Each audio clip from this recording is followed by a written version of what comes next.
মাশাআল্লাহ লিখে কি ইঙ্গিত দিলেন মুশফিকুর রহিম। নিজের ভেরিফাইড ফেসবুক পেজে মুশফিকুর রহিম একটি পোস্ট করেছেন, সেখানে তিনি মাশাআল্লাহ লিখে তারপর 3টি ইমোজি দিয়েছেন। কি কারণে পোস্টটি দেওয়া সেটা কারো হয়তো বুঝতে বাকি নেই। বিতর্কিত এক আউটের শিকার যে বৃহস্পতিবার হয়েছেন সেদিকেই ইঙ্গিত করেছেন তিনি। বৃহস্পতিবার মিরপুর শেরেবাংলা স্টেডিয়ামে প্রাইম ব্যাংক মোহামেডান ম্যাচের আলোচিত ঘটনা মুশফিকের আউটকে ঘিরে। প্রাইম ব্যাংকের ইনিংসে 34তম ওভারে চতুর্থ বলে নাইম হাসানকে তুলে মারতে যান মুশফিক। ওয়াইড লং অন এলাকায় ড্রাইভ দিয়ে ক্যাচ ধরেন আবু হায়দার রনি। প্রাইম ব্যাংকের গুরুত্বপূর্ণ উইকেট নেওয়ার পর উল্লাস করতে দেখা যায় মোহামেডানের ক্রিকেটারদের। তবে ঘটনা যে এখানেই থেমে থাকেননি। ছক্কা না আউট, এই সমস্যার সমাধান করতেই খেলা বন্ধ থাকে 10 মিনিট। ম্যাচে আম্পায়ারের দায়িত্বে ছিলেন সাথীরা জাকির জেসি এবং AIM মনিরুজ্জামান।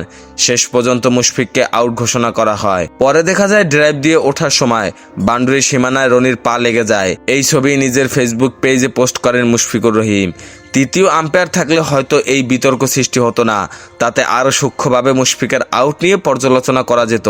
মুশফিক পোস্টটি দেওয়ার পর দ্রুতই অনেকের নজরে এসেছে। পোস্টের প্রথমে 37 মিনিটেই মন্তব্য 3000-এর বেশি, প্রতিক্রিয়া এসেছে 36,000, শেয়ার হয়েছে 572 বার। মুশফিকের সতীর্থ রুবেল হোসেন মন্তব্য করেছেন, খুবই দুঃখজনক ভাই।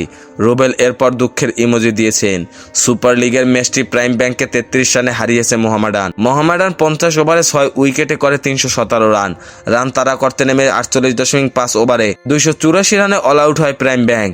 ম্যাচ সেরা হয়েছেন রনি তালুকদার। 131 বলে 8 4 ও 9 ছক্কায় 141 রান করে ম্যাচ সেরা হয়েছেন তিনি। ম্যাচ শেষে সংবাদ মাধ্যমের সঙ্গে কথা বলার সময় রনি তালুকদার বল ঠেলে দিয়েছেন আবু হায়দারের কোর্টে। মুশফিকের আউট নিয়ে রনি তালুকদার বলেন, সেটা তো রনিই ভালো জানে। ক্যাচটা যেহেতু নিয়েছে রনির উপরই নির্ভর করেছে আউট নাকি 6। সে যে সিদ্ধান্ত দেবে তার উপরই নির্ভর করবে, কারণ ওখানে ক্যামেরা তো ওইভাবে ছিল না।